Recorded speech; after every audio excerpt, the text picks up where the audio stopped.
When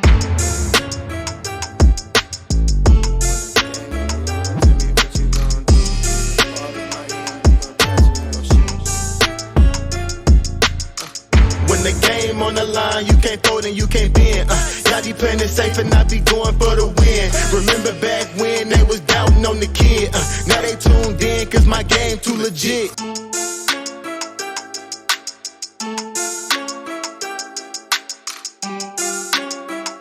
What is going on, Headliner Nation? Jake, Fantasy Headliners. Hopefully everybody's doing well out there today. Hopefully you had a great 4th of July, had a few cold ones, blew some things up.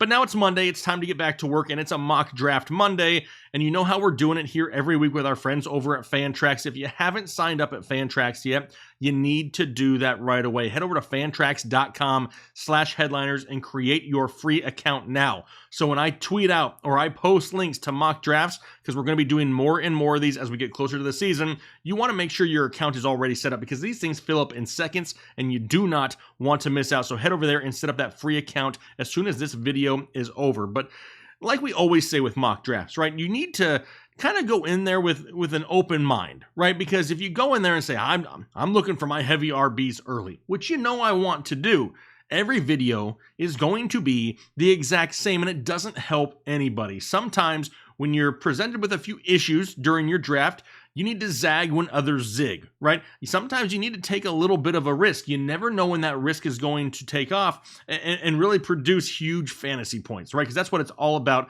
is scoring fantasy points on a weekly basis. So in this draft, I had to take some risks, right? I didn't have that warm fuzzy on the inside. I kind of felt like I needed to go fetal position in the corner a few times. But you know what? At the very end of the draft, when you look at the overall team, it's not that bad, right? But let's not waste any more time. Let's just head right into the draft room, and you guys can kind of be the judge here, whether you like the way the draft turned out or not. Let's find out. All right, here we go. About to kick it off. I got myself the number 7 pick. I don't want to sit here and talk about too much of my plan here, because every time I do that, it seems to backfire because everybody takes my players because they watch our videos, so they know who I like, so it just turns into a nightmare. So we're going to see what happens here in this draft. Got everybody here.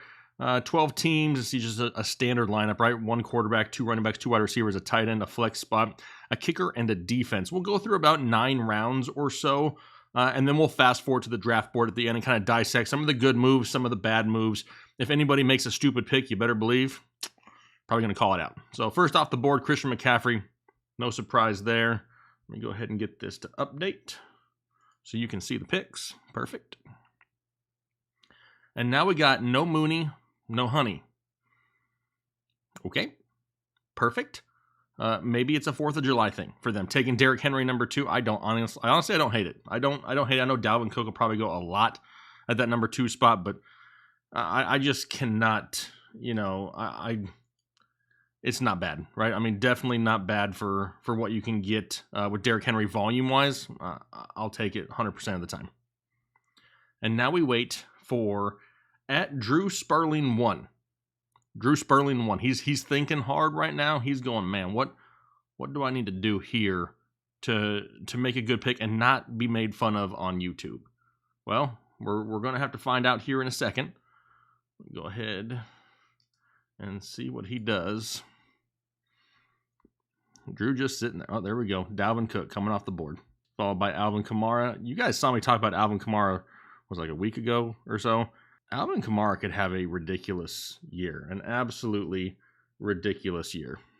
Now we are waiting. Oh, Lance danced out. He's one who took Alvin Kamara. Eddie is ready. Well, Eddie is ready is not so ready because Eddie's sitting here taking some time on the clock. So Eddie was not ready. He mislabeled his name, apparently. But if I had to guess, it's got to be a running back, right? Unless Eddie is ready, he just wants me to be crazy and go like Travis Kelce here, 5th overall, which I have seen happen here a time or two. Nope, he went with my boy. He went with my boy Nick Chubb. Nobody is ever going to let me get Nick Chubb in any draft. I will not be able to get him. So here I am on the clock. Saquon Barkley gone also. That leaves us Jonathan Taylor and Ezekiel Elliott. Honestly, I love the talent of Jonathan Taylor, but Ezekiel Elliott with Dak Prescott back, ready to go, 100%, a healthy offensive line. I absolutely love Zeke this year, and if I can get him at the number 7 spot, I'm going to take it because the volume's going to be there. Any involvement in the passing game is a plus. He's going to get usage, right? And we saw some big numbers with him and Dak Prescott just last year. So absolutely 100% love me some Zeke this year. Then we go ahead and we go with Jonathan Taylor and then Devontae Adams coming off the board. All right, and there we go. I mean, you can see they're starting to fly a little bit faster. Here's we had Devontae Adams come off the board, Twin City Vigilante. Then he went Aaron Jones, followed by Tyreek Hill and then Austin Eckler. So Hype the Savage going Austin Eckler last pick. What does he do going back? Is he going heavy running back? Yes, he is. He's going Cam Akers, and now he's going to have to wait for a while. I don't hate it, though. I really don't. I mean, Cam Akers is boom or bust, right? I mean, if Cam Akers hits, he's going to be a borderline league winner, right? Because just think about it. You're getting him in the second, right? He's got top 12 potential. So getting somebody with an Austin Eckler and a half PPR format is definitely somebody who can really, give you that passing aspect, that receiving aspect. Cam Akers comes in here as a top 12, running back as your number 2. It makes a lot of sense. Plus, I love that improved offensive line in LA. We know Matthew Stafford and plenty of options in the passing game.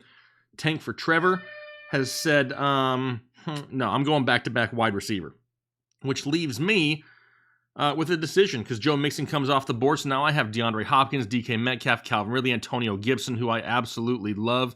Balls to the Waller. Me, personally, because none of my guys are super high here, and I'm hoping CEH falls another round, I'm going to play it safe, and I'm going with DeAndre Hopkins here as my second pick. What that does for me is in the 3rd and 4th round, me personally, I'm looking running back. I'll keep it up to all positions because you never know who's going to fall. But DeAndre Hopkins, somebody who's going to see, 125, 135 plus targets, which is great. He's my number 1 option. I already have Zeke, so what I've done in 2 rounds is just stack up volume, right? And that's what you got to do. I mean, how do you score fantasy points if you're not touching the football? I have yet to figure that. I've been trying for 20 plus years to figure out how to do that, and it's not happening. So I'm going for touches early. I love Antonio Gibson. I'm going to get some people that comment down below and says, man, you should have taken Antonio Gibson. And I don't hate that. I really don't. I think Antonio Gibson is going to be a great running back too, which he would have been for me. But some of these guys that are coming up a little bit later, I feel can still give me that solid overall roster without having to sacrifice getting that true stud wide receiver 1. We see Calvin Ridley, Darren Waller, balls to the Waller coming off the board here. So we're getting a lot of people going pretty even, right? We got a few people going heavy running back, which is amazing to see because this is what would happen in real drafts as well. A lot of people are going to go heavy running backs early just because they really run out. If we want to look at running backs here real quick, you can see the guys that I'm targeting for my next 2 picks. A CEH. I think CEH. Well, see, I say it, and he comes right off the board. Absolutely. Way ahead of schedule. This is why I should not. I should sit and film these stupid shows in silence. Not that anybody can hear me, but it just never seems to fail. So now, with that being said, let's just keep on talking and see who else can be taken. I love me some J.K. Dobbins. I think J.K. Dobbins is in line to be an Aaron Jones-esque running back. And what I mean by that is he doesn't need huge volume. He's not going to be the guy to get 20 touches a game, and that's okay. Neither was Aaron Jones, but if he can get 15 touches a game and the passing work there in Baltimore, because we know that's not going to be Gus Edwards' style, not his game plan there, that opens up a lot of potential for J.K. Dobbins in the heaviest running team in football. David Montgomery, we've talked about David Montgomery here for a few weeks. I think Chris Carson is sneaking up draft boards. I think he can definitely be something with some serious volume. Kareem Hunt gives you that safe floor. Myles Gaskin. These are definitely guys that I'm going to target here in the next couple rounds. Now, if something stupid happens, like I said, I may be the biggest proponent of heavy running backs early. But if somebody drops somebody great to me, I'm going to take it. Now, Drew taking back-to-back tight ends with George Kittle and Darren Waller, unless he plans on flexing his tight end. I'm a little older. I'm not able to flex my tight end without pulling a muscle. So I mean, I guess that's what he's going for there. Michael Thomas still sitting here. I mean, I'm sorry, but if Michael Thomas is sitting here in the 3rd, I'm going to have a hard time passing him. If you caught our video earlier in the week with the Doc He is definitely somebody who in the third round is ridiculous value.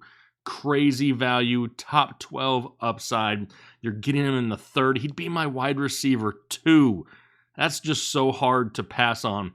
And then I just have to hope and pray that J.K. Dobbins and David Montgomery, one of those guys, fall to me back here as it comes back around. So there goes David Montgomery. Of course, it didn't happen. So you know what? Sometimes when your plans fail, you have to zag when others zig. So I'm going Michael Thomas. I now have Michael Thomas, DeAndre Hopkins, and Ezekiel Elliott. Crazy volume. It worries me with running back. But here's the deal with doing these mock drafts, right? Is you're trying to see what happens, right? Me being a heavy running back guy, and a lot of these drafts that I've been doing here lately on the channel, you'll see me going with a lot of wide receivers, and that's just because everybody who's in this mock is a Patreon member, a follower on YouTube, a follower on Twitter. They know what it is that I like to do. They like my players. They watch our videos. I mean, they're supporting us, so they know what's going on here on the channel, and they're going to take a lot of my guys. So if that's the case, it is what it is, right? This is going to be what happens when I play in leagues with hardly everybody. So trying to figure out, you know what, if this is what you're going to leave me, fine, I'm going to take what you leave. So that will leave us with sketchy running backs, right? If I had to guess, I don't think J.K. Dobbins makes it back to me. No, and there he goes right there to Shazam D's Nuts, which is a great name, I think. I don't know why the Shazam is in front of it. Is it because they weren't there and all of a sudden it was like Shazam and then they showed up? I don't know. These are just questions that I have during mock drafts. Let's see here. Miles Sanders, Chris Carson, James Robinson, Kareem Hunt, Myles Gaskin. It's not pretty. Chris Carson coming off the board here once again. I'm going to be struggling. I mean, how crazy would it be? I don't know if I could do this. I don't know if I want to do this. But if you think about it, I could literally have a Mike Evans or Julio Jones as my wide receiver 3. That's a little crazy, right? I mean, how crazy would it be for me to go a Josh Allen here? It's super early. Super, super early. I'd never take quarterbacks in the 4th round ever. But sometimes it all just depends. I mean, that's not what I really want to do. But hey, it could definitely happen. Mike Evans coming off the board there. One more pick and then I'm back on the clock.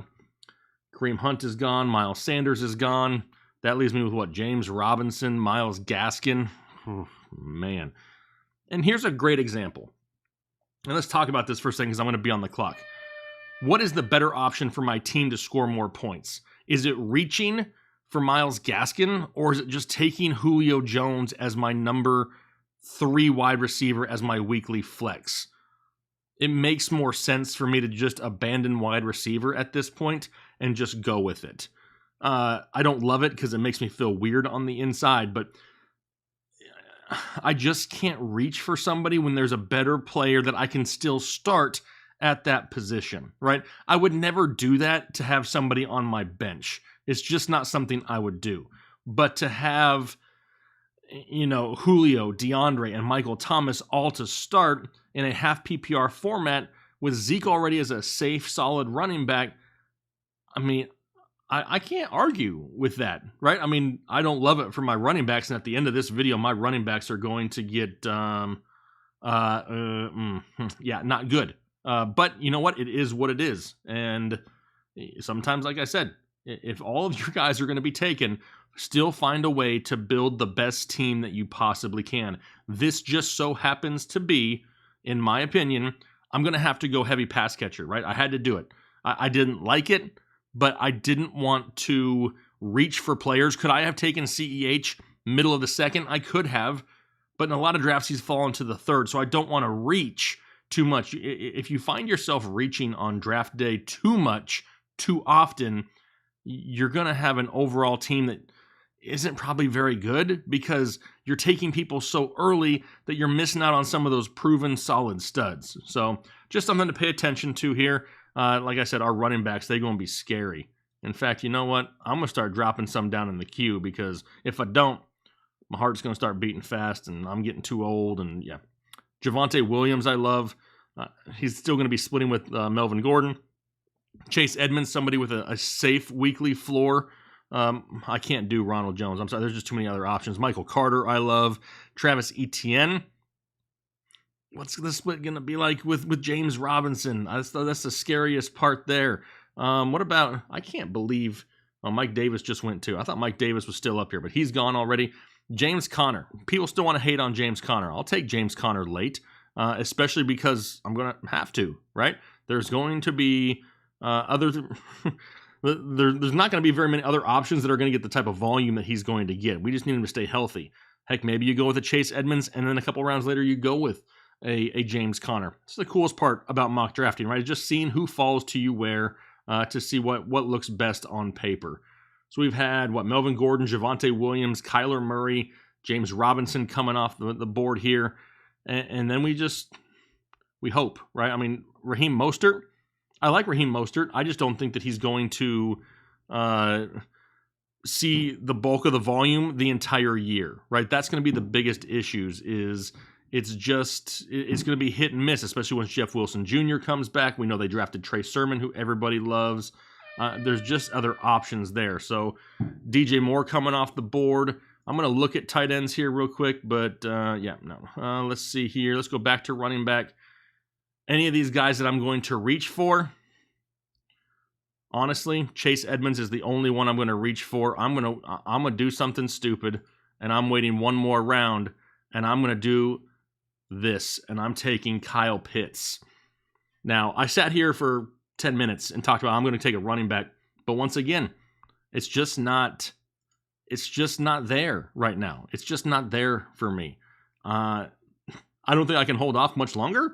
I'm pretty sure this is going to have to be about it, where I don't have a choice. Like, I should probably just X-nay all the other positions because I don't have a choice anymore right now. Who's going to be available? If you look at all the people that have gone heavy running back early, now all of a sudden they're going to have to start going wide receiver, tight end. Some will start going quarterback, and that should allow some of these running backs to fall to me. Some of the guys that I'm going to drop down here, Chase Edmonds is going to be one. I'll put Michael Carter down there. I really don't want him to be my number 2, though, because he may have a slow start. Travis Etienne has a huge ceiling, a little bit sketchy. Damian Harris, I expect to get volume, but can we really trust that backfield? James Conner, Naheem Hines. Really what I need here, more than anything, is just somebody who's going to touch the ball weekly, right? I think I have a fairly safe base built already with Ezekiel Elliott, DeAndre Hopkins, Michael Thomas, Kyle Pitts, and Julio Jones, that I know I'm not going to get a stud at running back. But if I get somebody who's getting some touches on a weekly basis, you know what? It's not a bad deal whatsoever. Let me scroll this down here so you can see. What are some of the other teams here looking like? Should we look over it here real quick while we're waiting? Hype to Savage got a base, a super solid base there with Eckler, Akers, and Carson. What about Shazam D's Nuts? Got Tyreek Hill, Deontay Johnson, Kenny Golladay to go with Dobbins and Sanders. Sanders worries me, but he's better than my running back too, right? Twin City Vigilante with Aaron Jones, Najee Harris, Kareem Hunt with CeeDee Lamb and Adam Thielen. I like that. Tank for Trevor just said piss on all things running backs. His running back's going to be worse than mine. He's got to take a running back here. And if he's probably going to take a Chase Edmonds or James Conner, if I had to guess. Let's see here. What about middleman Malcolm? Jonathan Taylor, Joe Mixon, Josh Jacobs, Amari Cooper, Tyler Lockett. I don't hate it. Lockett is boom or bust, right? He's going to win you your matchup, or he's going to totally disappear. Tank for Trevor finally went with the running back. He went with Raheem Mostert, and then Justin Herbert coming off the clock. Now it leaves us with our guys. And you know what? Because James Conner is going to fall, I will pick him up if he's there in the next round. And right now, I'm going to go with Chase Edmonds as my number 2 in hopes that at least he has a safe floor, right? He may not be that guy that's 20 touches, but he's going to be the guy that gets 10 touches, some receiving work, give you about a 10-point floor. And if anything happens to Connor, which everybody thinks something will, all of a sudden Chase Edmonds gets more volume there. Let's see. We now have... Oops, let me close that. A lot of picks flying off here. Russell Wilson, DJ Chark, T. Higgins, Odell Beckham. What about Najee Tamars has Saquon, DK Metcalf, David Montgomery, Myles Gaskin, DJ Moore, and Russell Wilson? I like it. For the most part, I can't complain too much, right? Nick Chubb, Antonio Gibson, Mike Davis, paired up with Allen Robinson and DJ Chark. I don't mind that. Eddie was ready. He was ready to take my dude Nick Chubb there at the beginning. I'm kind of mad at Eddie for that. Eddie, I'm a little bit disappointed in you for that. Lance Dance, Drew Sperling, no Mooney, no Honey, and the Q. Overall, solid teams, right? I really don't understand the 2 tight end unless he just got a thing for tight ends. You know what I mean? Maybe he just got a soft spot for tight ends. Maybe he just couldn't afford to see George Kittle fall any further. Not something that I would probably normally do, but hey, it is what it is. Oh, there goes James Conner back-to-back with Travis Etienne. So now the Q started with CMC, waited a few rounds, and then picked up Melvin, Etienne, and Conner. I don't hate that whatsoever. I think it's solid. Right, it's going to be a little sketchy, but he's got the safety with Jefferson and Keenan, so it can make up for that. Quarterback's already coming off the board super early. Matthew Stafford still there? Yep. Stafford, Tannehill. Heck, any one of these guys at the beginning. Rodgers, Hurts, Burrow, Stafford, or Tannehill. I am fine with any one of those guys that I can possibly get. Picks flying off the board here once again. Go back to running back. Now, what do I want to do? The guy that's in my queue still is Michael Carter. He's somebody who going to get volume. I do believe he's the best back in that backfield, but he may have a slow start. So because of that slow start, it's going to be problematic for me, right? We still have some guys we like a little bit later with Latavius Murray and Gus Edwards, Trey Sermon, Darrell Henderson, all guys that have some value, especially if the guy in front of them goes down. So that's something to look at. Same thing with A.J. Dillon. Last pick off the board there. There goes Michael Carter. I swear people can hear me speaking in here. I maybe they can't. I feel like they can. So because none of those guys are this round here, I'm going to go ahead and you know what? As of right now, Aaron Rodgers is playing for the Green Bay Packers. So I'm going to add Aaron Rodgers from the Green Bay Packers. Last year's MVP, sure, I get it, 100%. But this is what you need to do with Aaron Rodgers. Take it, for what it is at the time that you draft, right? If at the time that you draft, which is going to be in August, you'll know a lot more in August than you will on, in early July. So you're going to know what's going to happen with Aaron Rodgers. If at that time of your draft, you don't feel that Aaron Rodgers is going to be a part of the team, you don't draft him. As of right now, it's still early. Dude running up hills in the sand, looking like he's going to play somewhere. He's going to play. It's Aaron Rodgers. It's the end of his career. He's not going to be somebody who just says, you know what, I'm not going to play because I don't want to. He doesn't have enough years left in his body to do that, right? If he was a young kid, all right, fine. Whatever. He wants to make a statement and pull a Lev Bell, whatever. He's not going to. He's last year's NFL MVP, and he's going to play football somewhere. I don't care if it's in Denver, for the love of God. He's going to throw the ball all over the field. He's going to be super efficient. He's not going to throw interceptions. I'm not against Aaron Rodgers whatsoever this year. So here we go through the 7th round? Yep, 7th round here. We'll make a couple more picks, and then we're going to fast forward this draft board to see what we come up with. My running backs are iffy, y'all. Iffy, to say the least. Running backs are, this is enough to keep me awake at night. I'm going to drop down A.J. Dillon. At this point, I'm going to drop down Damian Harris. I'll drop down Latavius Murray and Gus Edwards. I'll drop down Trey Sermon, Darrell Henderson. These will all be guys that I focus on later because they'll have decent low-end weekly value, but they'll have super crazy, ridiculous low-end RB1, high-end RB2 value if anything happens to the guy in front. So let's see. What do we have? Waiting on it, coming back here pretty soon.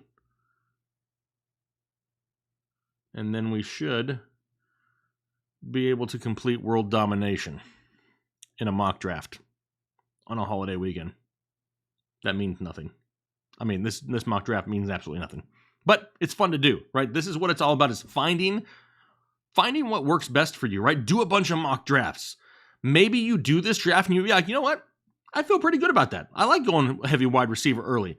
And that's how you learn that, right? If you never would have done it, you'd have been like, nope, never doing it, not going to happen. I'm not that guy. Well, now you know. So here we go. What do we have on the board? As far as running backs go, A.J. Dillon. You know what? The safest option is probably Gus Edwards, but he's not somebody who's going to go this early. So I'm going to throw A.J. Dillon on my bench right now. As far as kickers and defenses, not doing it. It'll happen in the double-digit rounds. Kickers will be last. Yeah, that's it. That I can't do it any earlier. It's a kicker. A lot of people want to come at me and be like, dude, kickers won me matchups. Yeah, like Young Ho Koo, right? Last year, dude probably wasn't even drafted in most leagues. You just pick them up off the waivers and you find the ones that are really producing. So many good names left. I kind of handcuffed myself by having to go running back now. But you know what? If I don't, we're going to have a problem. Seeing Cortland Sutton still up there at the top, huge potential, right? But a lot of question marks too, right? Who's the quarterback? How healthy is he? He's going to start off slow because of the coming off the ACL. There's just a lot of questions, right? I mean, I see some other names up here that I like. Nobody that just absolutely jumps off the board as somebody I have to have. Nyheim Hines is intriguing here to me because he's got that PPR value, but now with Marlon Mack back in the mix, I just don't know if he sees enough weekly volume to where I'm ever going to feel safe with starting him. And that's the biggest question. That's the biggest question mark for me. But yeah, it is what it is at this point. I think if Chase Edmonds has a safe floor, if Chase Edmonds can score 10 points a week on this roster, we going to win a lot. Chase, we don't need 25 a week, bro. We just need 10. 10 a week from Chase Edmonds, and then all of a sudden this squad is like legit, right? It's going to be a hard team to beat for sure. So we'll go through another pick or two here. We'll see how it's going. We'll see what's on the board, and then we'll fast forward through. I like that I still have Gus Edwards and Latavius Murray here. Honestly, if Gus Edwards is probably sitting here and there's nobody, I mean, there's not a bigger, I mean, I like to grab Antonio Brown late too. He's definitely somebody I like to grab late. But man, my wide receivers are just stacked. Devin Singletary coming off the board. I don't hate Devin Singletary at this point of the draft either. What do you really have to lose? Go back to running backs here. A lot of people ask about J.D. McKissick. What worries me is we don't have Alex Smith there, and Alex Smith was checking down to J.D. McKissick a lot last year, so that's worrisome. Damian Harris still sitting there. I don't love it. I don't love it. But if the dude gets the volume in that backfield, he's another guy that could have a safe weekly floor, right? Improved offensive line, improved defense. Who plays quarterback all year long for the Patriots? That's the biggest question. Is it Cam, or is it do they go to Mac Jones, at some point, or to start the season? Tony Pollard. I could go Tony Pollard a little bit later as a handcuff to Zeke if I wanted to. That's another option there because Tony Pollard played pretty well when Zeke was hampered with injuries last year. So right now, let's just go back to all just to make sure Damian Harris is going to be the guy. At this point, as my running back 4, could have a safe floor for that weekly basis. Like I said, I need 10 spots from this, or 10 points from this damn spot. That's all I need. And we're good. So I have, 4 solid options at running back, not stud options. 1 stud option, 3 ends. It could be all right. You know what I mean? But not too bad. We got some people already taking defenses and kickers. Guys, stop taking defenses and kickers. Stop it. Not yet. Don't do that. Don't do that. So we'll finish this round, see where everybody goes here to end it, and then we'll fast forward to the end to see how the final rosters turned out. Got Brandon Cooks coming off the board. Great pick if Deshaun Watson is the quarterback this year, but if he's not, he's going to be useless. Cortland Sutton finally coming off in the 9th round is stupid crazy value, especially as his number 4. Then Nyheim Hines and Young Ho Koo, another kicker. How many kickers? Shazam D's nuts. Don't take a kicker this early. Who's the other one here? We got Lance Dance. You know what? If I had to guess, this is what they're doing. They know that I'm probably going to cut it after the 9th pick, and they're trying to fill their starting squad. I'm not doing that. I don't care if I'm stopping or not. But let's go ahead and let's stop it here real quick, and let's see how the final draft board turned out here for this draft. All right, so here you go. You can see the entire draft board, all 18 rounds. A few things that we're going to take away. First thing I noticed is Drew.